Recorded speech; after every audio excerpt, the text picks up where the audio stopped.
आशिक मेरा नाम रूह अल्लाह, आशिक मेरा नाम, आशिक मेरा नाम रूह अल्लाह, आशिक मेरा नाम। इश्क मेरा रूहन सा,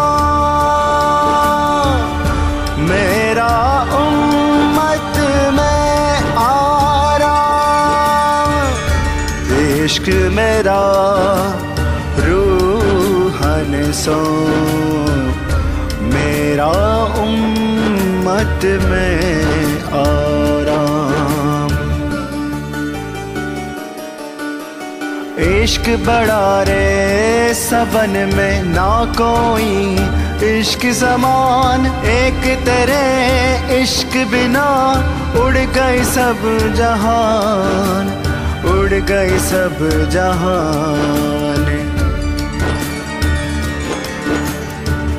एक तेरे इश्क बिना उड़ गई सब जहान। इश्क मेरा रूहन सा, मेरा उम्मत में आराम, मेरा उम्मत में आराम।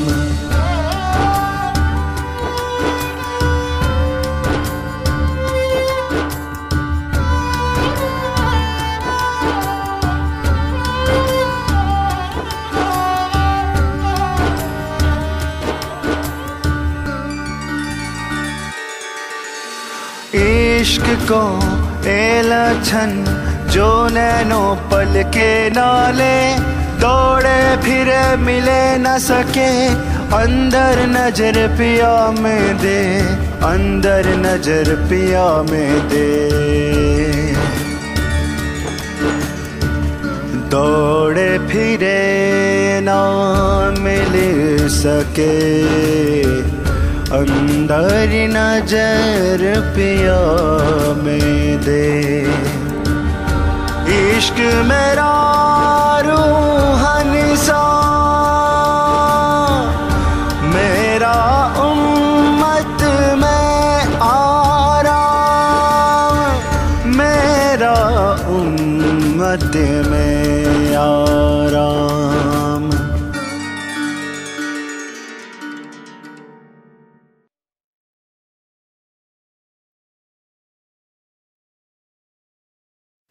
किरांतन पुराना पौराणिक। तमे जो जोरे मारा साध संगाती, आबिस तनी जे वाट, हर कतार चाले केड़ा बेदी, भव सागर नो घात। तमे जो जोरे मारा साध संगाती, स्वाति मार्ग चले संजम पूरी, भार बरीर लेखे, कुटुम परिवार लाडा संलादे, आगल अजाड़ी कोई न देखे। दुस्तर दोषन विचारे मदमाता, लड़ सड़ती चाल चाले, उन मद थका विमान करे, अनेकंत बावड़ियों गाले। उत्तमागल बात दिखाड़े, मद मदम संवासे, बार कर मनुले कुर्या लेके, मन में बिचारी कोई न त्रासे। बलिया भी कन आने के आनी, सांबले न कहीं देखे, साचा ये सुरधीर कहिए, जे ये दोषने न लेखे। कायर के मचाले निबाते, जे निलागे ते जमनो त्रासा। रात दिवस रुए कल काले, सुखाए तिलोई ने मांसा।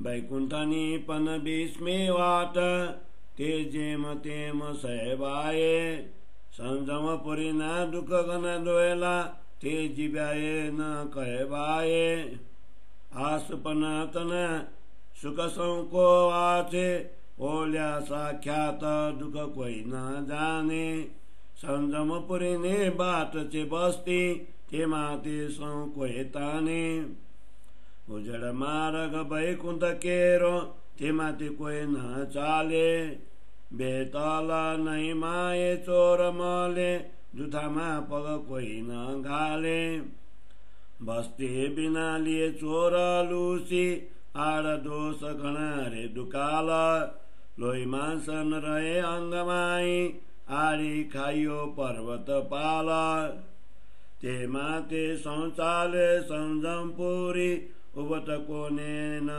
अगमाए संजम पुरी ना दोष जाग्या पछि श्रवण ये न संभलाए वैकुंठ बात न दुख जो सहिए तो आगल सुख अखंड वेद पुराण भागवत कहे छे भाई जिया लगे छे ब्रह्मांड मन बंदा छूता बिना न चलया भाई ये छे कर्म निकानी मन माये जाने अम सुख भोग बसु मन जाए बंदा न जम पुरी तानी कर्म तना बंदा छेरे वज्रमय वेद पुराण यम बोले दया नहीं जीव हिंसा करे ते कर्म चंदाल नहीं तोले बलि जो रे तमे शास्त्र संभारी एनी पेर बोले बानी कुंदर कटुआ मेरु मान समाई सर्व एक ज प्राणी अन्न उदक बाय कीत पतंगमा सकल कहे छे ब्रह्म देखिता दला ठाए पछि बादे अनेक पेरे करम पांच मलिने काया परति ते माये जीव समान ठावर जंगम सकल व्यापक एनी पेरे पठरानो हवे और नभे सतया जुजवा एक उत्तम महदाम बस्त खरीति विमुखतया पछि चलवे ते अधमा अधमा हूँ गेलो रे वा वचन जो तो जा कहूँ मनन ठाई बिदा कोए गेला बिस्मी बाते चाली न सके तेनी लाग से बचन घना दोएला एक जीवन आहार देवरावे ते मान का जीव संगारे इनी पेरे दान करे रे दयासु ये धर्म ते कान अवतारे अनेक संगावी संगज कादे धन करचे थाय मोता बांधी कर्म करावे जात्रा जाने कर्म सुकर से खोता मन माये जाने हमें धर्म भोगवसु प्रगत पाप न देखे सुबह सुबह बने भोगवा ए धर्मराज सर्वलेखे तीर्थ तेजे एक चित कीजे कर्म न बांधे कोये अनिस प्रीते प्रेम सुरमिये तीर्थ यनि पेरे होये दान करे सौदे का देखी बानिधि कर्म अनेका मन तनिया कड़ी न लादे इन्हें बंधाए बंध अभिषेका जीव संगारता मन न बिमासे जाग करे न मनाए कर्म बनाता कोई न देखे कनले कुले से जमराए अनेक देरा पर बोरे पर वा तन करचे मोहताई प्रसिद्ध प्रगत थाय पाखंदे जे माए बाण बवाई दान दया सेवा सर्वांगे कीजिति सर्वे गोपा पात्र ओलकी ने कीजे अर्चा शास्त्र रत जोइए जोपा आगे प्रगत किंदुरे जनके दादो पगा की न त्यारे दानी त्यारे खानी खन्नी की नव जोगी रख प्रीता जाए धन सतव्रत धारण सो पालिए ज्या लगे भी देहा अनेक विघ्न पड़े जो माते तो नमो के स्नेहा भागवत वचन जो जो रे विचारी सारा अक्षर जे सता જીવન જગાવો વતન પ્રકાશી હૃદય ઉગાડો મત એમાં તે લેશે તેને કહું છું બીજામાં કરજો દુઃખા તમે તમારી માયા માએ સેજ ભોગવજ સુખા કોઈ એમાં કેજો જે નિંદ્યા કરે છે બતને કહું છું તે ખાડી સાદા પુરુષની નિંદ્રા આવાજે આંકડી દેવું રે ઉગાડી બતન કહેતા કોઈ દુઃખમાં કરશો સાંભળજો સૌ કોએ સદ કહેતા કોઈ વાંકુ વિચારશે તો સરજ્યું હશે તેઓએ વિપ્રતનો બેપાર બાજે છે ભાઈ ભાગવત હાથ ન ચાલે તો જા પરિને મુલગા સર્વ વચન જઈ ચાલે વિપ્રકુલીમાં થયા રે જોરાબર સતવચન વેકે પાક દેખાય સર્વે પૃથ્વી લોભ બિના નવ દેખે એ રે લોભ ઘણું ધોયેલો લાગશે પણ લાગ્યા સ્વાદ ચિત્ત ન આવે નીલા બંધ બાંધતા સુખ ઉપજે પણ સુખ્યા પછી રોબર આવે ઉન્મદ તમારા જાગ્યા રે માએથી સાદ આપને કહાવે કુકર્મ માએ કહીએ કુકર્મ બંધ વજ્રમય બંધાવે દોષ વિપ્રને કોઈમાં દેજો એકલ જુગનાએ ધાન આગમ બાકો મન છે સર્વે બેરાટ પાણી પ્રમાણ અસુર થકી સમખાદા ભવિષ્યને આગલ શ્રી રઘુનાથ તમસું કપટ કરું તો કુલી માએ બ્રાહ્મણ થાઉં આપ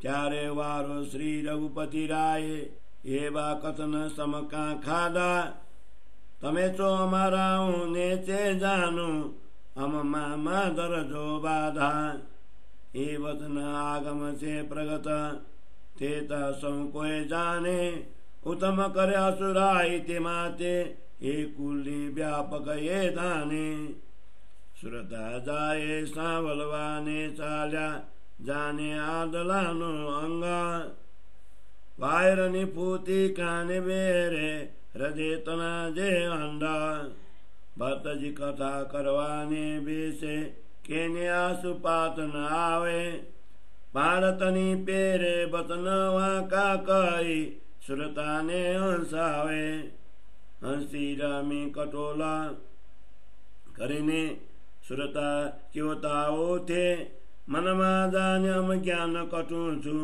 પણ બંધ માયના ન છું તે દુસ્તે દુસ્ત મલે મદ માતા એકલ જુગના રંગા સતપંડિત કાવે સાદ મંડલી એ કરમો ના બંધા તેમ તેમ કામ ચડતી જાય જેમ જેમ જરા બલ આવે એમ કરતા જમ કંકર આવે પછી જીતું રત્ન હરાવે સરતા કથા તાકે તેને કહીએ જે આપરું એ રોરાવે દિન દિન ત્રાસ બનતો જાય તે બંદર દિન ચડાવે બસ્ત થઈ અવતર માએ જીવ ચાલે આ નિરાચાર એની ચાલે જો પલલા દે તો પામશે સંસાર સાદ રહ્યા પંથ જોઈ જોઈ પણ કેને ન લાદ્યો શેરા અનેક ઉપાય કરી કરી થાક્યા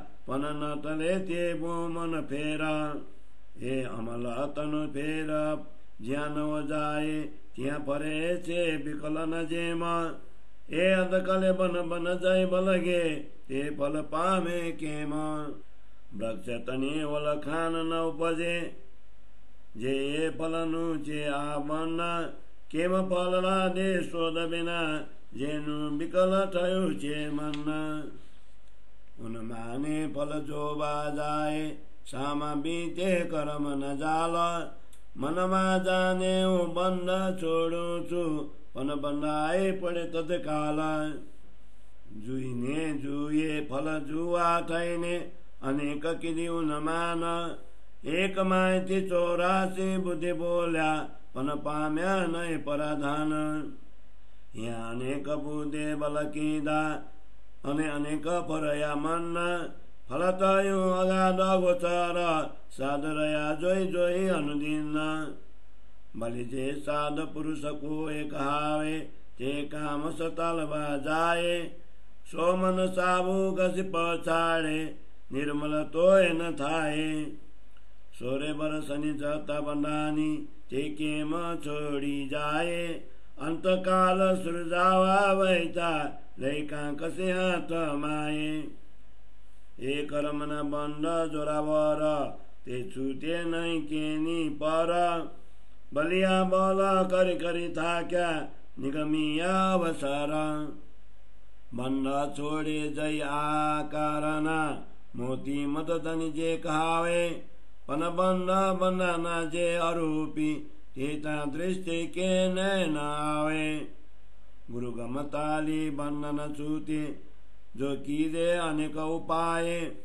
જેની ભો મેરે આપ બંધાના તે ભોમ નવલખી જાય આપ નવલખી બંધન સૂજે કર્મતની જે જાલી ખોલંતા ખોલંતા જે ગુરુ ગમ પામ્યો તો તેના કે બંધવાલી કેમ ઓઢરિયા આગે જીવ જેને હટા કર્મ ન જાલ ગુરુગમ જ્યારે જેને આવી તે છૂટ્યા તત્કાલ આને બચને ખરે બપોરે બોધ તમારે પાસ ભરત ખંડમાય જન્મ માનસે કાન કરો પ્રકાશ આ જોગબાઈ સગલી સનંદે કાન કરો બસાત આ બેલા બલી બલી નહીં આવે જીતી કાન જાઓ રે નિરાશા તમે જૈન મહેશ્વરી સૌએ સુનજો આ દે ધર્મ છે એક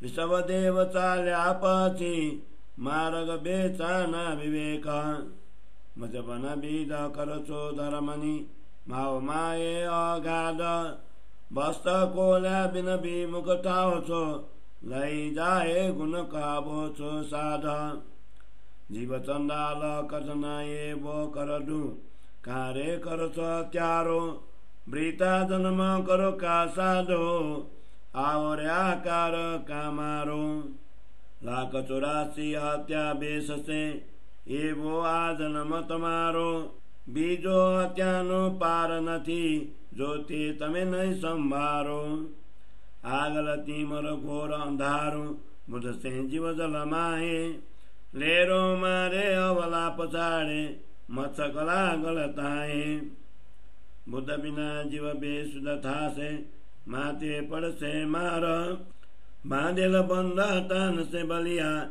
વિષમશે નહીં કિનવાર એ દુસ્તરનો ક્યાંય છે નહીં આવે કલ કલશો કરશો પુકાર ત્રાસ પામીને જીવ કાન જગવો આ વિષમો ગણુ સંસાર દિશ એક નહીં સૂજે સાગર માયે ભવ સાગર જમજાલ અનેક વાર તળબળશો મરશો તોય નહીં મુખી કાલ ત્યારે તેવા માયે શું શોધ થાશે આજ આવ્યો અવસર સાધ પુરુષ તમે જોજો સંભારી બીજી નથી છૂટવા પર ગુરુ ગમતાલી નહીં ઘાટ એક ન છૂટે કેમે ન થાય રે નરમ માયની કામસ કેમે ન જાય જો કીધે અનેક શરમ બાયર થકી ગાંઠ એક છોડીએ ત્યાં બીજી બંધાય અપાર એ વિષમાં બંધનો નથી રે ઉપાય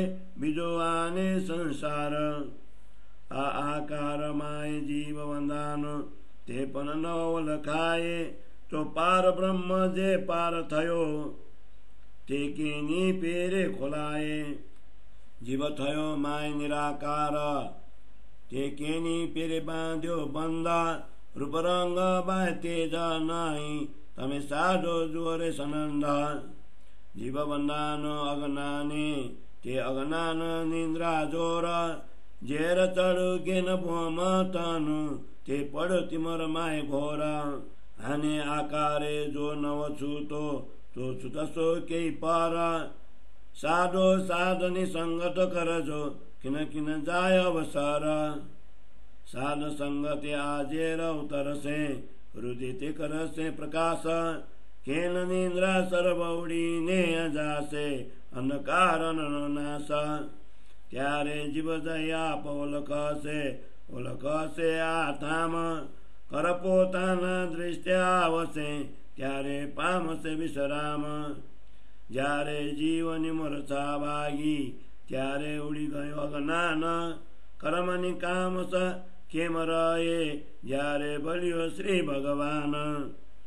પ્રાંત પરમ સર્વે ભાગી જાશે ઉડી જાશે આશંક, અગમ અગોચર સંશોધ થાશે રમશે માય વસંત. દોષમાં દીજે રે બેરાટ બાનીને મુખથી બોલે સંસાત, બોલ્યા ઉપર ચાલી ન શકે ત્યારે ફરી જાય છે મત. મોટો અવતાર શ્રી પરશુરામજી તેના હજી લગે બંધન છૂટે, કષ્ટ કરે છે આજ દિન લાગે પણ તોય તે તાનન ત્રુતે. અનેક દેહ તમે પંચ અગ્નિ તોય ન બલે કરમ, અનાદ કાળ ન જે બંધ બાંધ્યા તે થાય નહીં જીવન રમ. પ્રગટ બેઠા બંધ છોડવા તે આપનમાં તે થાય, અવતાર તે પણ કરમે બંધાના રખે કોઈ દેખી બંધાય. આ બ્રહ્માંડ વિશે કોઈ એમ માં કહેશો જે અમને શું કરે બંધ, બ્રહ્માંડ ધની પોતે આપ બંધાવી દેખાડે છે સાનંદ. તે આકાશ બાય જળ પૃથ્વી રવિ શશી ચૌદે ભવન, એ ફરે સર્વ કર્મ ન બાંધ્યા બીજા તો એની ઉત્પન્ન. પ્રગટ બેરાટ થયો જે દાદે એના બંધ પહેલાના બંધાન, બાલ્યા બલે નહીં તે માટે સૌએ તે જાય તનાના. માનકો જન્મ પામે બંધ છોડવા બલિ રે બસે કે ભરત ખંડ, કુલિમાએ ઉત્તમ આકાર પામી સામ બાંધે છે અધકા બંધ. માય અંધારું માય અજવાલું હૃદય તે કોઈ ન સંભારે, પરવશ બાંધ્યો કર્મ કરે અવતાર અમલક હારે. કોઈ ભેદ વિચાર ના કરે ભાઈ સૌ કો સ્વાદે લાગ્યું, અનલ એની પેરે ચાલે તે માટે સાચું તે સર્વે ભાગ્યું. સાચું બોલ્યું ગમે નહીં કેને સૌને તે લાગશે દુઃખ, બેદતના બચન વિચારો જે કહે છે પોતે મુખ. બેદ કહે મારા મૂળ આકાશે શાખા છે પાતાળ, તોય ન સમજે મૂળમતી અને ફરી ફરી પડે માય જાલ. બેદ તનું ત્યાં વૃક્ષ નથી પાઈએ છે પ્રગટ બાની, અવલી કે સવલી વિચારો એ આંકડી ન કલાની.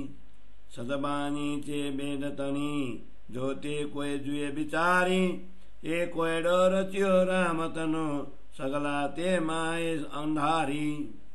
કોઈ દોષ માં દેજો રે બેદને એ તો બોલે છે સાતા, વિશ્વ પડી બોમ જ્ઞાન માએ એ બોમ પરવે છે માતા. અર્થ જુએ સૌ પલી બાતનો માયલો તે માય નો સંભારે, બેરાટ પૂરા ભય બેબતે દુઃખ સુખ કોઈ ન વિચારે.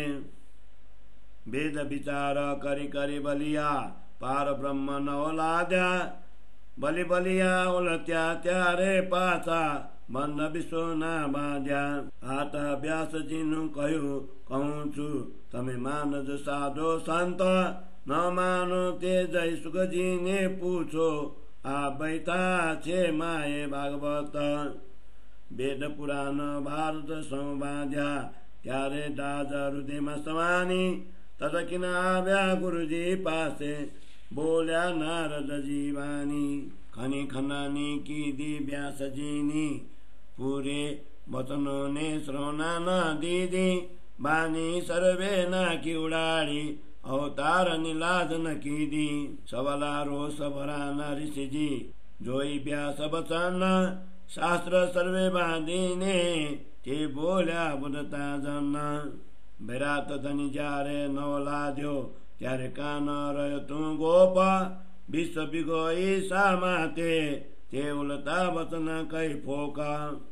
વિષમા વચન દેખી વ્યાસજીના पुरी ते द्रस्त चढ़ावी श्री कृष्ण जी बिन बीजू सर्वे मीचा हेम कयो समझावी वचन तनो अहमेव व्यास जीनो नाक्यो ते सर्व गाड़ी दया કરીને કનની કેજી દીદી આંકડી ઉગાડી તેને સમે કહ્યું નારદજીએ ન બોલે જીવ્યા મારી એમ કથન બચન કયા વ્યાસજીને મેં કેમ કહેવાય આ તેમ આ તલપન હું તો જ કહું છું રખી કેને અજાણ્યું જાય આ દુનિયા બેલા સાધતનાએ ત્યારે શું કરું મેં ન રે ભાઈ હા કલી ગુરુગામાં દીદી નારદજીએ તે લઈ વ્યાસ ઘેરા આવ્યા સાર વચન લઈ ગ્રંથ સગલાના હૃદયથી માએ સમાવ્યા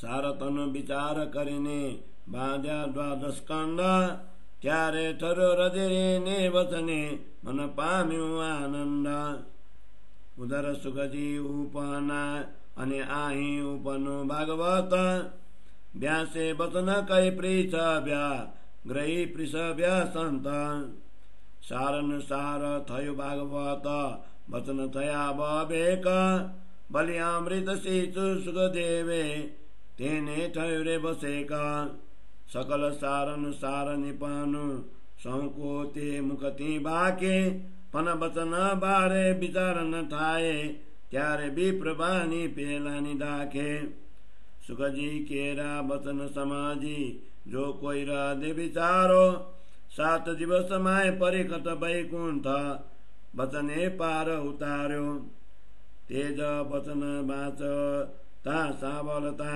जाए जमवारो बाध्यो अरत तनी ओलखान न आवे प्रेम वचन न ओलाद्यो है निसारत करे समझावे केनो रंग न पलतो थाए बेराने कालो समलावे बांध्या ते पाते जाए आकड़ी कोई न जुएरे उखेड़ी वचन तना जे बवेक गुरु गम ताले कवर न पड़े ये अर्थ बार चे बसेक ये रे अर्थ माए चे अजबालू जो कोई जो सिर बिचारी हृदया माए तास प्रकाश जारे जाग से जीव संभारी जीव जाग्यो त्यारे नथी बस्त बेगली आत्म परात्म जोड़ त्यारे वास दैने विश्व ने सन्मुख रे से कर जोड़ विद सगली समझी बेरा तानी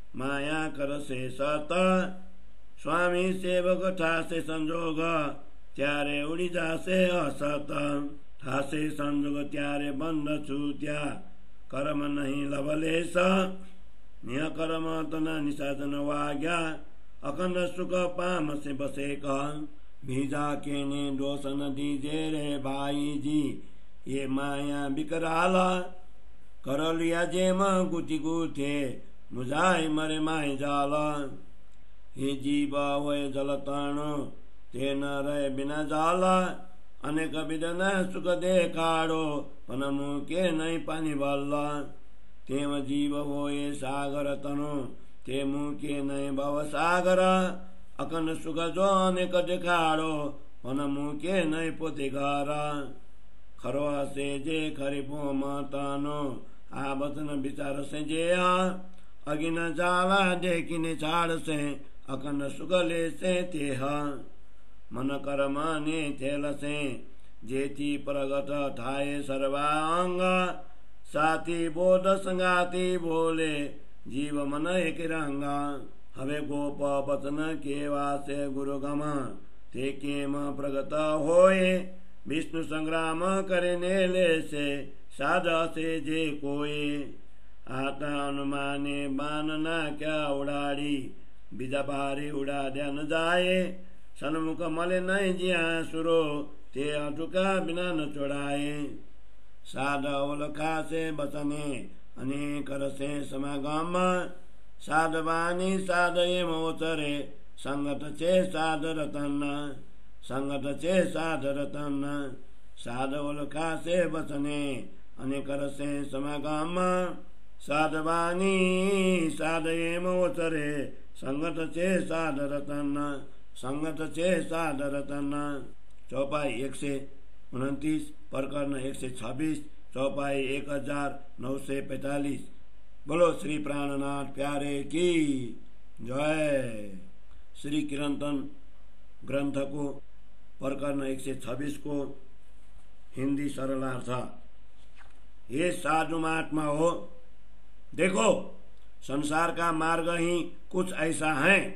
लोग सीधी कतार की भांति एक दूसरे की देखा देखी आगे पीछे चलकर भवसागर के घाट उतर रहे हैं। ये पुरी का मार्ग चलने में बहुत ही सरल लगता है, इसीलिए लोग अपने संचित कर्मों द्वारा कुटुंब परिवार का भार अपने कंधों पर उठाते हुए उस मार्ग पर चलते हैं, किंतु आगे की उलझन पूर्ण खाई को कोई नहीं देखता। मोह मद की मस्ती में शुरू हुए ऐसे लोगों को अपने बड़े बड़े दोष भी दिखाई नहीं देते, इसलिए वे डगमगाते हुए मनमानी चलते हैं। मोह से उन्मत्त होकर वे अभिमान पूर्वक एक दूसरे के गले में बाएं डालकर चल रहे हैं। इस संसार में कर्मकांडी ब्राह्मण स्वयं को उत्तम ज्ञानी समझकर दूसरों को उपदेश देते हैं। सामान्य और मध्य श्रेणी के लोग उनके निर्दिष्ट मार्ग का अनुसरण करते हैं, परंतु कर्म का भार अत्यंत भारी होता है, ऐसा विचार कर किसी के भी मन में भय नहीं होता। ऐसे लोग स्वयं को शक्तिशाली मानकर किसी का भी भय नहीं रखते। वे सज्जनों की वाणी अथवा उपदेश भी नहीं सुनते तथा उस पर विचार पूर्वक दृष्टिपात भी नहीं करते। क्या ऐसे तथाकथितों को ही शूरवीर कहा जाए, जिनको अपने दोषी दिखाई नहीं देते हैं? जिन्हें यमदूतों का भय होता है, ऐसे भयभीत लोग यमपुरी के मार्ग पर कैसे चल पाएंगे? वे तो इस संसार के दुख भोगते हुए रात दिन व्याकुल होकर भजन भक्ति करते रहते हैं तथा अपनी कष्ट साध्य साधना में शरीर के रक्त व मांस को भी सुखा देते हैं। वैकुंठ का मार्ग भी अत्यंत कठिन है, तथापि उस पर जैसे तैसे चला जा सकता है, परंतु यमपुरी के दुख तो असह्य हैं, उनका वर्णन इस जीवा द्वारा नहीं हो सकता। सब लोग स्वप्नवत संसार के झूठे सुखों को प्राप्त करने की इच्छा करते हैं, परंतु इन सुखों के बदले 84 लाख योनियों के प्रत्यक्ष दुखों को कोई नहीं देखता। यमपुरी जाने के मार्ग पर तो भारी भीड़ लगी हुई है, इसीलिए लोग उसी ओर आकृष्ट होते हैं। वैकुंठ का मार्ग तो उजाड़ है, इसीलिए इस मार्ग पर कोई नहीं चल पाता। वहाँ बस्ती न होने के कारण चोर मिलते हैं, अर्थात साधक की भजन भक्ति ज्ञान वैराग्य रूपी संपदा को काम क्रोध लोभ मोह आदि लुटेरे लूट लेते हैं, इसीलिए ऐसे कठिन मार्ग को कोई नहीं ग्रहण करता। उजाड़ मार्ग होने से वैकुंठ के मार्ग पर चलने वालों को चोर लुटेरे लूट लेते हैं। इस मार्ग पर अनेक दुष्कर दुख व्यवधान रूप बन जाते हैं, इसीलिए इस दुष्कर मार्ग पर चलने के कारण शरीर के रक्त और मांस भी सूख जाते हैं और आशा तृष्णा कामेच्छा रूपी बड़े बड़े पर्वत तथा गहरी खाइयां भी मार्ग में अवरोधक बन जाती हैं। इसीलिए प्राय लोग यमपुरी के सरल दिखाई देने वाले मार्ग पर चलते हैं। वैकुंठ के विषम कठिन मार्ग पर चलना उनको रुचिकर नहीं लगता, परंतु ज्ञान प्राप्त होने के बाद यमपुरी के दुखों का आभास होने पर उन दुखों का वर्णन भी उनसे सुना नहीं जाता। यदि वैकुंठ मार्ग के कष्ट धैर्य पूर्वक सहन किया जाए तो इससे आगे अनेक अखंड सुख प्राप्त होंगे। वेदों पुराणों और भागवत में ऐसा वर्णन है, हे सज्जनों, जब तक यह विश्व टिका रहेगा तब तक वैकुंठ के सुख भी टिके रहेंगे, परंतु संसार के कर्म बंधनों से मुक्त हुए बिना इस मार्ग पर चला नहीं जा सकता। क्योंकि हे सज्जनों, यह संसार तो भले बुरे कर्मों का जाल है। इसमें फंसने के बाद मानव सोचता है कि अनेक सुख भोग लेंगे, परंतु उसे पता नहीं है कि वह बंधा हुआ यमपुरी की ओर खींचा जा रहा है। वेदों और पुराणों के कथनानुसार कर्म के बंधन वज्र के समान होते हैं। जो लोग निर्दयी बनकर अन्य जीवों की हिंसा करते हैं, ऐसे कर्म चांडाल अपने बुरे कर्मों का मूल्य नहीं आंकते। हे सज्जनों, तुम शास्त्रों के वचनों का स्मरण कर विचार करो। शास्त्र में इस प्रकार बताया गया है कि हाथी जैसे विशालकाय प्राणी हो अथवा अति सूक्ष्म जीव जंतु हो, मेरु पर्वत तथा मनुष्य, इन सबों में एक ही प्राण तत्व विद्यमान है। अन्न, जल, वायु, जीव जंतु तथा कीट पतंगे, इन सब में परमात्मा की सत्ता समाहित है। इतना जानने पर भी लोग अंधे होकर उनकी हत्या करते हैं, अर्थात आंखों से देखने पर भी अंधों जैसा व्यवहार करते हैं। वे अनेक प्रकार के कर्मों के बंधनों में फंस जाते हैं। शास्त्रों के अनुसार यह शरीर पंच महाभूतों से बना हुआ है और उसमें जीव समाया हुआ है। यह जीव स्थिर और चलायमान, स्थावर जंगम सब प्राणियों में व्याप्त होकर समग्र संसार में फैला हुआ है। इस रहस्य को जानते हुए भी इस संसार के लोग भिन्न भिन्न वर्ण, भाषा तथा वेशों में विभाजित हो गए हैं। उन्होंने उत्तम ब्राह्मण और मध्यम क्षत्रिय आदि के भेद खड़े किए हैं। वे वास्तविकता से विमुख होकर अधोगति की ओर जा रहे हैं। मैं तो प्रेम दीवाना हूँ, इसीलिए ऐसी बात कर रहा हूँ कि मेरे जैसे प्रेम दीवाना अन्य कोई न हो जाए।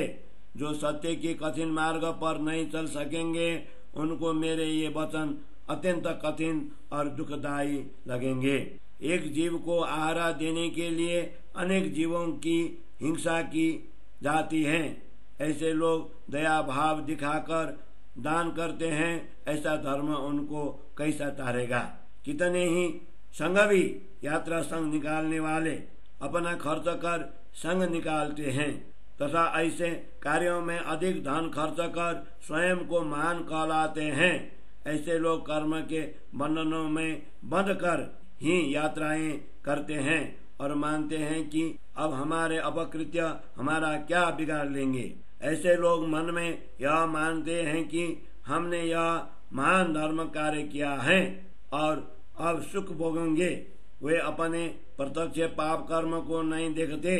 उन्हें ध्यान नहीं है कि शुभ या अशुभ सभी कर्म वास्तव में भोगने ही पड़ेंगे। उन सब का लेखा तो धर्मराज रखते हैं। चित्त की एकाग्रता ही तीर्थ है, इसलिए कोई भी कर्म बंधन में स्वयं को न बांधे तथा दिन रात प्रियतम परमात्मा के प्रेम में रमन करें। वस्तुतः तीर्थ इस प्रकार किया जाता है। संसार के लोग एक दूसरे की देखा देखी दान करते हैं। इसके कारण विभिन्न प्रकार के कर्मों की बंधनों में बंध जाते हैं, परंतु मन के संकल्प विकल्प रहस्य को समझते नहीं है, इसलिए वे कर्म के विशेष बंधनों में बंध जाते हैं। लोग जीव हिंसा करते हुए लेश मात्र भी विचार नहीं करते तथा प्रसिद्ध प्राप्ति के लिए यज्ञों में पशु बलि का आयोजना करते हैं। इस प्रकार कर्म बंधनों को ये लोग नहीं देखते, किंतु यमराज उन सभी का हिसाब लेने वाले हैं। कई लोग ऐसे हैं जो मंदिरों की स्थापना के पानी के प्याऊ बनाने में तथा उस सब में मात्र अपनी प्रतिष्ठा के लिए धन खर्च करते हैं। वे प्रसिद्धि के लिए ही पाखंड रच रहे हैं। जैसे भाड़ लोग नाच गाकर प्रसिद्ध प्राप्त करते हैं। हे सज्जनों, दान दया और सेवा को मन वचन और कर्म से करते हुए भी गुप्त रखना चाहिए। इसी प्रकार धर्म का उपदेश भी पात्र को पहचान कर ही देना चाहिए। शास्त्रों के इन गुप्त अर्थों की समझ प्राप्त करना उचित होता है। पूर्व काल में राजा जनक ने अपनी साधना का प्रभाव दिखाने के लिए अग्नि में पैर डाला। तब तो उनकी परीक्षा के लिए उपस्थित 9 योगियों ने इस प्रकार की चेष्टा के लिए राजा जनक की खंडनी की थी। इसीलिए प्रदर्शन के द्वारा अपनी साधना को व्यर्थ नहीं करना चाहिए। सत्य व्रत धारण करने का संकल्प किया हो तो शरीर में प्राण रहने तक उसे दृढ़ता पूर्वक निभाना चाहिए। अनेक विघ्न बाधाएं आने पर भी सत्य के प्रति प्रेम नहीं छोड़ना चाहिए। ये साधुजन, श्रीमद् भागवत के सार रूप सत्य वचनों पर विचार करो और उन वचनों पर विश्वास कर अपने आत्मा को जागृत कर लो। मेरे ये वचन उन लोगों के लिए ही है जो इनको शिरोधार्य कर जीवन में उतारते हैं। अन्य लोगों को दुखी होने की कोई आवश्यकता नहीं है। भले ही वे लोग इस संसार की माया में मग्न रहकर मौज उड़ाते रहें। कोई ऐसा न समझे कि मैं किसी की निंदा कर रहा हूँ। मैं तो भागवत का प्रमाण देकर यह कह रहा हूँ, जिससे सज्जनों की नींद अथवा अज्ञान उड़ जाएंगी तथा उनके अंतःचक्षु खुल जाएंगे। इन सत्य वचनों को कहते हुए किसी को भी दुख नहीं मानना चाहिए। आप सभी इन वचनों को सुने। सत्य कहने पर भी यदि कोई विपरीत समझ ले तो यही मानना होगा कि उसने भाग्य में जो लिखा होगा वही होगा। यदि सत्य कहने लगे तो विप्रजनों, वेद पाठी, कर्मकांडी ब्राह्मणों का व्यवसाय व्यापार ही छूट जाएगा। वस्तुतः भाइयों, भागवत का व्यापार नहीं होता, किंतु सभी कर्मकांडी घूम फिर कर कर्मकांड के ही मूल में पहुंच जाते हैं, उसी को महत्व देते हैं। सत्य वचनों का उल्लंघन करने वाले ब्राह्मणों की शक्ति कलयुग में अति प्रबल दिखाई देती है। समग्र पृथ्वी पर पाखंड ने अपना प्रभाव जमा लिया है, इसलिए उन्हें लोभ और स्वार्थ को छोड़कर अन्य कुछ भी दिखाई नहीं देता। इन झूठे सुखों के लोभ का परिणाम अत्यंत दुखदायी होगा, परंतु जिन्होंने झूठे सुखों का स्वाद चख लिया है उन्हें इससे उत्पन्न दुखों का ध्यान नहीं रहता। जिस प्रकार घाव पर गीला वस्त्र बांधने पर शीतलता का अनुभव होता है, परंतु वही वस्त्र जब सूख कर घाव से चिपक जाएगा तब उखाड़ते समय वह रुला देता है। इस प्रकार झूठे सुखों के क्षणिक लाभ के बाद अत्यंत भयंकर दुख भोगना पड़ेगा। इस असार संसार में उत्तम मानव जीवन प्राप्त कर स्वयं को साधु कहलाने वाले लोगों में यदि अभिमान जागृत हो जाए तो यह अधमाअधम कुकर्म ही कहलाएगा। यही तो सबको वज्र के समान कठोर बंधनों में बांध देता है। इसमें ब्राह्मणों को कोई दोष नहीं देना, यह तो कलयुग का चिन्ह है। भविष्य वक्ताओं ने जिस प्रकार भविष्यवाणी की है वह सत्य हो रही है तथा सभी शास्त्र इसी प्रकार पुष्टि कर रहे हैं। राक्षस के घर पैदा होने वाले रावण के भाई विभीषण ने श्री रामचंद्र जी से प्रतिज्ञा पूर्वक कहा था कि यदि मैं आपके समक्ष झूठ बोलकर कपट करूं तो कलयुग में ब्राह्मण हो जाऊं। यह प्रसंग कृत्तिवास रामायण बांग्ला भाषा के सुंदर कांड में उल्लेखित है। उस समय श्री रामचंद्र जी ने विभीषण को प्रतिज्ञा लेने से रोका और कहा कि तुम ऐसे कठोर प्रतिज्ञा क्यों ले रहे हो? मुझे निश्चित रूप से ज्ञात है कि तुम मेरे भक्त हो, इसलिए अब तुम अपने मन में किसी भी प्रकार की शंका मत रखो। ऐसे भविष्यवाणी पहले से ही प्रसिद्ध हैं, इसे सब लोग जानते हैं। उत्तम ब्राह्मण कहे जाने वाले लोग भी राक्षसी कार्य करने लगे तो समझना कि कलयुग के व्यापक चिन्ह प्रकट हो गए हैं। यह तो वैसा ही है कि कोई बहरा व्यक्ति अंधे को साथ लेकर कथा सुनने निकल पड़ा। एक की तो आंखों में ज्योति नहीं है तथा दूसरा कान से बहरा है, हृदय से तो दोनों ही अंधे हैं। वे क्या सुनेंगे और क्या समझेंगे? कलयुग के कथाकार भट्ट जी कथा करने बैठते हैं, किंतु कथा सुनते हुए भाव विभोर होकर कोई भी अश्रुपात नहीं करता, क्योंकि ऐसे पंडित तो पहाड़ की भांति इधर उधर की बातें कहकर श्रोता को हंसाने का काम करते हैं। इस प्रकार हास्य विनोद के साथ मनोरंजन कर श्रोता और वक्ता दोनों ही संतोष कर जाते हैं। पंडित जी मन में यही मानते हैं कि मैं ज्ञान सुना रहा हूँ, किंतु मन के बंधन गांठे किसी के भी नहीं छूटते।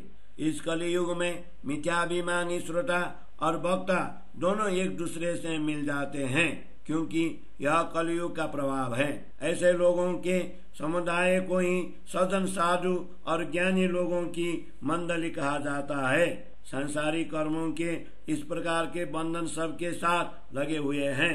जैसे जैसे वृद्धावस्था आ जाती है, वैसे वैसे हृदय में अनेक प्रकार के विकार भी बढ़ते जाते हैं। ऐसा करते करते अंततः यमराजा के दूत आ पहुंचते हैं। इस प्रकार अनेक जन्मों के बाद प्राप्त हुआ तथा अमूल्य रत्न के समान यह मनुष्य जीवन व्यर्थ ही गंवा देते हैं। कथा वार्ता चर्चा उपदेश तो उसे कहा जाता है जब वक्ता दिव्य ज्ञान के स्पर्श द्वारा भाव विवश होकर स्वयं रोता हो भाव विवश होकर स्वयं रोता हो एवं श्रोताओं को भी रुलाता हो। तभी दिन प्रतिदिन मृत्यु यमराज का भय बढ़ता जाए और हृदय की ग्रंथियां भी खुलती जाएंगी। कथा वार्ता चर्चा उपदेश तो उसे कहा जाता है जब वक्ता दिव्य ज्ञान के स्पर्श द्वारा भाव विवश होकर स्वयं रोता हो एवं श्रोताओं को भी रुलाता हो। तभी दिन प्रतिदिन मृत्यु यमराज का भय बढ़ता जाएगा और हृदय की ग्रंथियां भी खुलती जाएंगी। ऐसे में प्रभु तो अगोचर ही रह जाते हैं एवं मनुष्य बाह्य आचार विचार से डूबे रहते हैं। यदि इस प्रकार के आचरण से ही परमात्मा प्राप्त हो जाते, फिर तो सारा विश्व ही परमात्मा को प्राप्त कर लेता। इस संसार में साधु महात्मा भी परमात्मा के प्राप्ति के लिए अनेक पंथों मार्गों को देख कर रह गए, परंतु किसी को भी सत्य मार्ग प्राप्त नहीं हो सका। ऐसे लोग अनेक प्रयत्न करते हुए थक गए, फिर भी आवागमन का यह चक्र समाप्त न हुआ।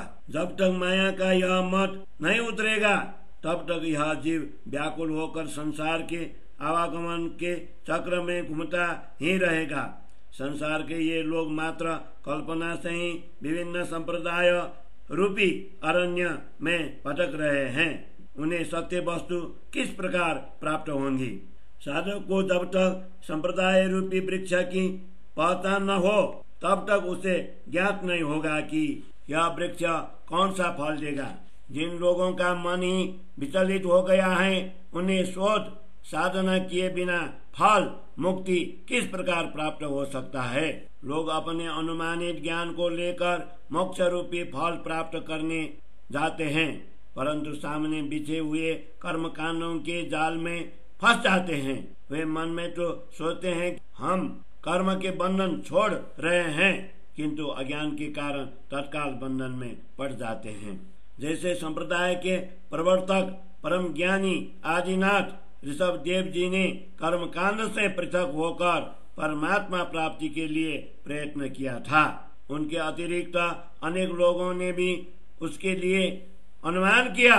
एक आदिनाथ के बाद उनके अनुगामी 84 सिद्धों ने अपनी बुद्धि द्वारा प्रयत्न किया, किंतु परम तत्व परमात्मा को प्राप्त किए बिना वे सिद्ध क्षेत्र की ही बात करते रह गए। इस संसार में अनेक प्रबुद्ध जनों ने मुक्ति का मार्ग प्राप्त करने के लिए अनेक प्रयत्न किए तथा अपने मन को संसार से हटाकर परम तत्व की ओर मोड़ा। आज दिन तक साधक लोग खोजते ही रह गए, तथापि इन्हें ब्रह्म रूपी फल दृष्टिगोचर नहीं हुआ। पुनः इस संसार में जो साधक कहलाते हैं, वे सभी अपने मन के कलमश को धोने का प्रयत्न करते हैं। भला वे 100 मन साबुन घिसा डाले, मात्र शुष्क साधनाओं से शरीर को कष्ट दे, किंतु अंतःकरण से निर्मल न हो सकते। जिस प्रकार 100 वर्ष से बंधी हुई जटा को अंत में कंघी लेकर संवारने का प्रयत्न करने पर वे कैसे सुलझेंगे, उसी प्रकार जीवन भर कर्मकांड में फंसकर वृद्धावस्था में अपने कर्मों के बंधनों से मुक्त होने के लिए प्रयत्न कर ले तो जन्म जन्मांतर के कर्मों के बंधन एक क्षण में कैसे छूट सकते हैं। कर्म के बंधन अति प्रबल होते हैं, वे सामान्यतः नहीं छूटते। अनेक महापुरुष शूरवीर भी अपनी सारी शक्तियां लगाकर थक गए, उन्होंने भी अपना अमूल्य जीवन व्यर्थ गंवा दिया। इस प्रकार महान ज्ञानी कहलाने वाले ने भी शरीर का बंधन तो छोड़ दिया, किंतु वे कर्म के सूक्ष्म बंधनों में बंधे रह गए। कर्म के ऐसे सूक्ष्म बंधन प्रत्येक की दृष्टि में नहीं आते। हे सज्जनों, अनेक उपाय क्यों न किए जाए, किंतु सदगुरु के ज्ञान के बिना कर्म कांड के बंधन छूटते नहीं है। जिस भव सागर में हम स्वयं फंसे हुए हैं, उसे सदगुरु के दिव्य ज्ञान के बिना समझा नहीं जा सकता। जब तक आत्मा ज्ञान प्राप्त नहीं होता, तब तक कर्मों के बंधन भी नहीं सूझते, क्योंकि ये बंधन तो अनेक जन्मों के किए गए विभिन्न कर्मों की गूंथी हुई जाली हैं। यदि ढूंढते ढूंढते साधकों को जीवन में सदगुरु मिल जाए, तो वे ही कर्म के बंधन रूपी जाली को जलाकर भस्म कर सकते हैं। पूर्व काल में भी कर्म के जाल में फंसे हुए जीव कैसे उससे मुक्त हुए, इस पर विचार करने पर ज्ञात होगा कि जिस भाग्यवान को जब सदगुरु का ज्ञान प्राप्त हुआ, वह उसी क्षण कर्म के बंधनों से मुक्त हो गया। मध्याह्न के सूर्य के प्रकाश के समान सदगुरु के दिव्य ज्ञान की समझ तुम्हारे पास है। इतना ही नहीं, पवित्र भारत खंड में अलभ्य मनुष्य योनि में तुम्हारा जन्म हुआ है, तथापि अपने हृदय को क्यों प्रकाशित नहीं करते। यह मानव तन परमात्मा प्राप्ति के लिए संपूर्ण सुविधा संपन्न है, फिर तुम सत्य वस्तु पूर्ण ब्रह्म परमात्मा को क्यों प्राप्त नहीं करते। ऐसा अमूल्य अवसर बारंबार प्राप्त नहीं होगा। देव दुर्लभ मनुष्य जीवन प्राप्त होने पर भी तुम क्यों निराश होकर इसे व्यर्थ गंवा रहे हो। हे जैन तथा महेश्वरियों, तुम सब मेरी बात सुनो। यदि धर्म तो एक ही है, ऋषभ देव के परलोक गमन के बाद उनके अनुयायी अनेक पंथों में बट गए हैं। ज्ञानी होने पर भी अपनी अपनी समझ के अनुसार धर्म में भ्रांतियां उत्पन्न कर क्यों उलझ रहे हो। अखंड सुख का परिचय प्राप्त किए बिना ही तुम उससे विमुख हो रहे हो। तमोगुण ही तुम्हें खींच कर ले जा रहा है, तथापि तुम स्वयं को साधु महात्मा कहलाते हो। यह जीव जन्म जन्मांतरों से कभी भी द्रवित न होने वाला कोरडू, कठोर और चांडाल बन गया है। तुम ऐसे सुंदर मानव जीवन को प्राप्त कर भवसागर से पार जाने का प्रयत्न किए बिना क्यों आत्मघाती हो रहे हो।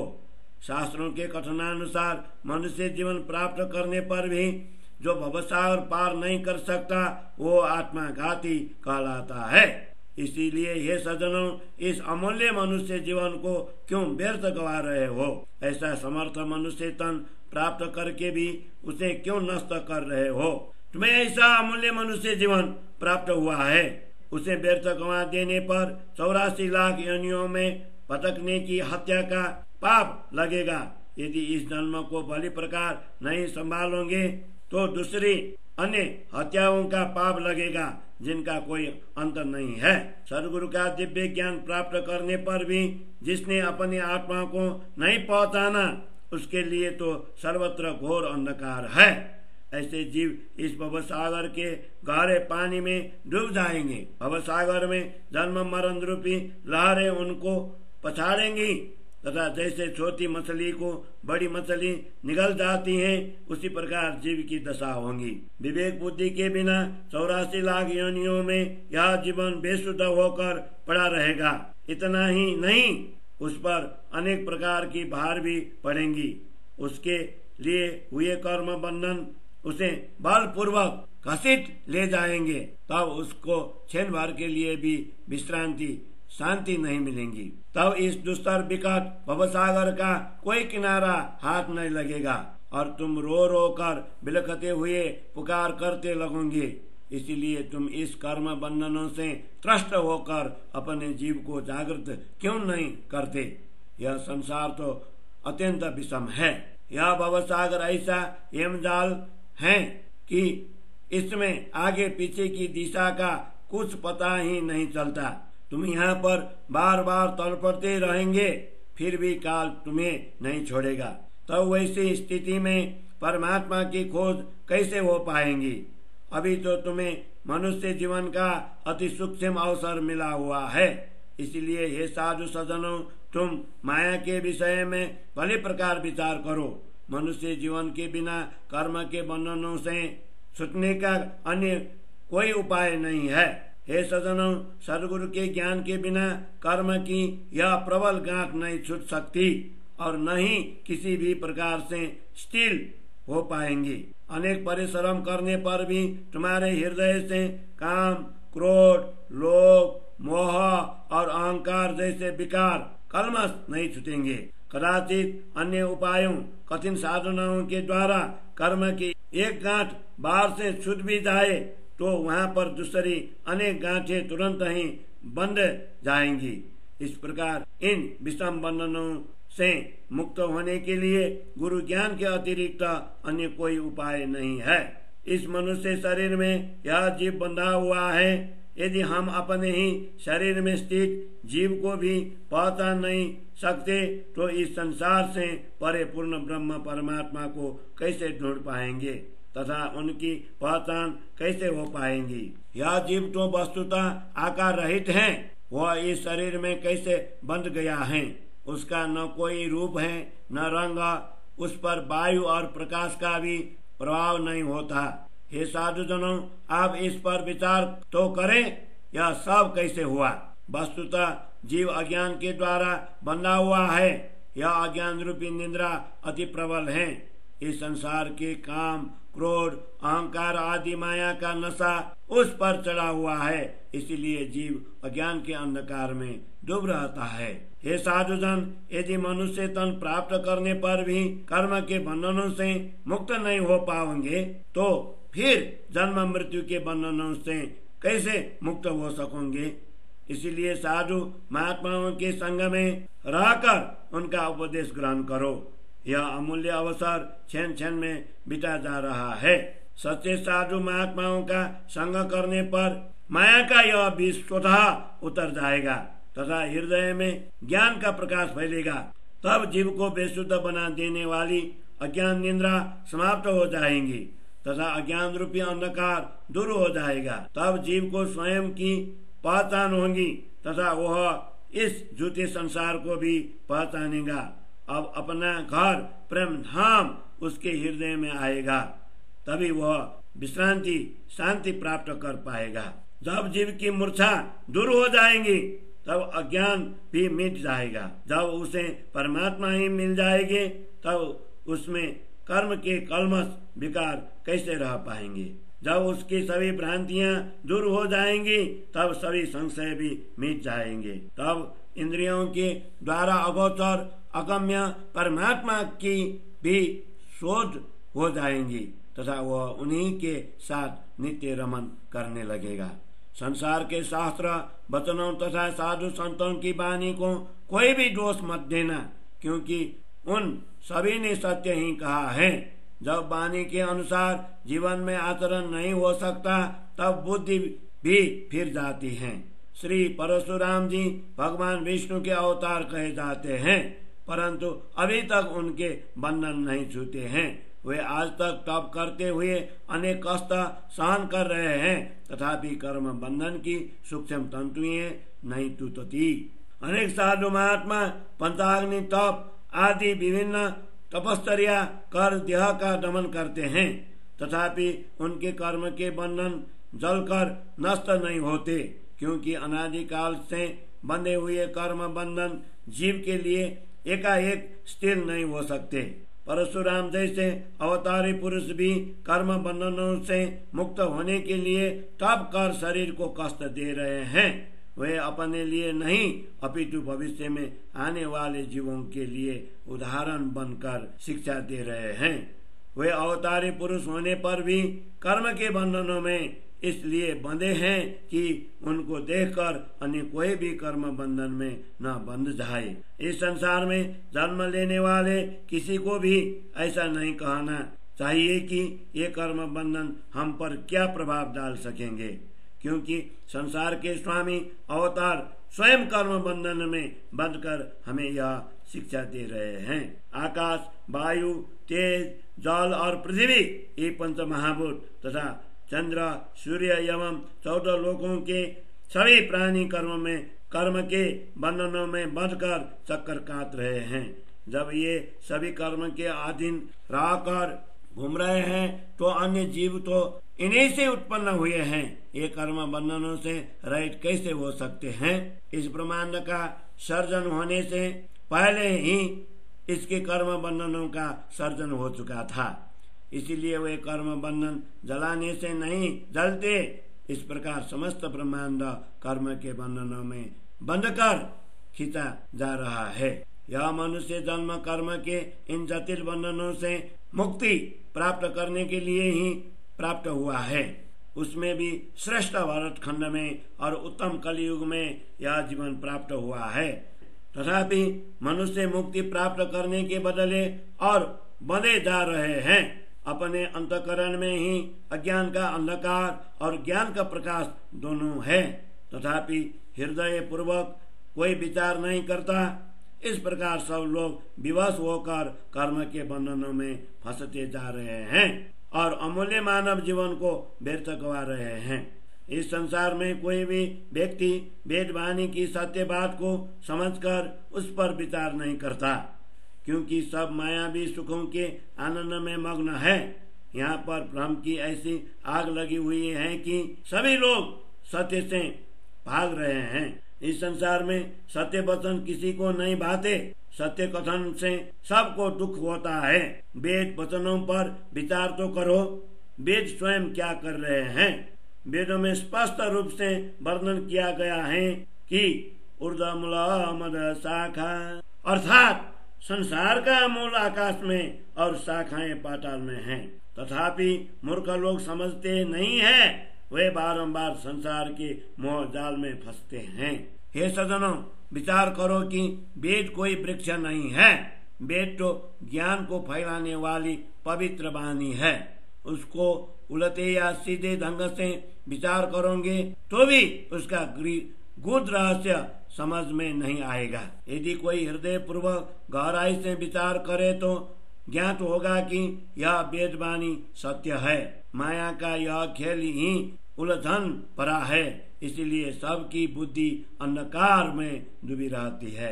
हे सज्जनों, वेद वाणी को दोष मत दो, वहाँ तो सत्य कहा गया है, परंतु विश्व के लोग अज्ञान अंधकार में पड़े हुए हैं। यह भूमि ही उनकी बुद्धि बदल देती है। सब लोग वेदों का बाह्य अर्थ देखते हैं, उनके गूढ़ार्थ पर कोई विचार नहीं करता। इस संसार में अज्ञान का प्रवाह तीव्र गति से बह रहा है। उसमें निमग्न लोग सुख और दुख का विचार भी नहीं करते। वेदों ने पूर्ण ब्रह्म परमात्मा की खोज करने के लिए अनेक प्रयत्न किए, परंतु उन्हें परब्रह्म प्राप्त नहीं हुए। जब इतना समर्थ ज्ञान भी वैसे ही पीछे लौट गया, तब उसके समग्र संसार को कर्मकांड के बंधनों में जकड़ दिया। ये साधु संतों, यह तो वेद व्यास जी के कथनानुसार मैं कह रहा हूँ, इसलिए तुम मान लेना। यह विश्वास न हो तो जाकर सुखदेव जी से पूछ लो, वे श्रीमद् भागवत में विराजमान है। श्रीमद् भागवत के प्रथम स्कंद के 4 एवं 5वें अध्यायों में बताया गया है कि वेद व्यास जी ने वेद पुराण और महाभारत आदि ग्रंथों का संकलन कार्य पूर्ण किया, तथापि उनको शांति नहीं मिली। उसी समय उनके गुरु देवर्षि नारद वहां आ पहुँचे और अपनी बात कही। उस समय नारद जी ने व्यास जी की अति भर्त्सना की। उन्होंने उनकी पूरी बात भी नहीं सुनी और कर्म बंधन की ओर प्रवृत्ति करने वाली सभी वाणी को उड़ा दिया, महत्वहीन कर दिया। उन्होंने अवतारी पुरुष व्यास जी की मर्यादा भी नहीं रखी। वेद व्यास रचित ग्रंथों को देखकर नारद मुनि अति क्रोधित हुए और कहने लगे, हे व्यास जी, तुमने इन शास्त्रों की रचना कर भवसागर में डूबते हुए लोगों को और अधिक डुबाने का प्रयत्न किया है। नारद जी ने व्यास जी से कहा, जब तक तुम्हें सृष्टि के अधिपति परमात्मा का ज्ञान नहीं मिला, तब तक तुम चुप छिप कर क्यों नहीं रहे।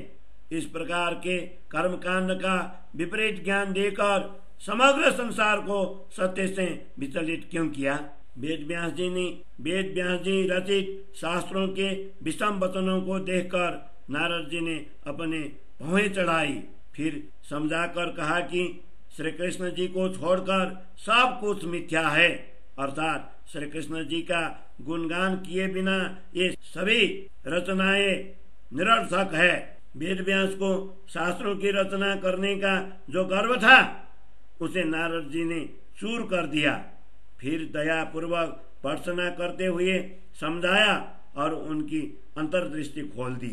उस समय नारद जी ने व्यास जी को जिस प्रकार कठोर वचन कहा कर समझाया, अर्थात उनकी भर्त्सना की, उस प्रकार के वचन मुझसे कहे नहीं जाते। इतना भी मैं इसलिए कह रहा हूँ कि कोई व्यक्ति इन रहस्यों से अपरिचित न रहे। संसार के लोगों के साथ साधुजन भी माया के प्रभाव में आ जाते हैं, तब क्या करूं?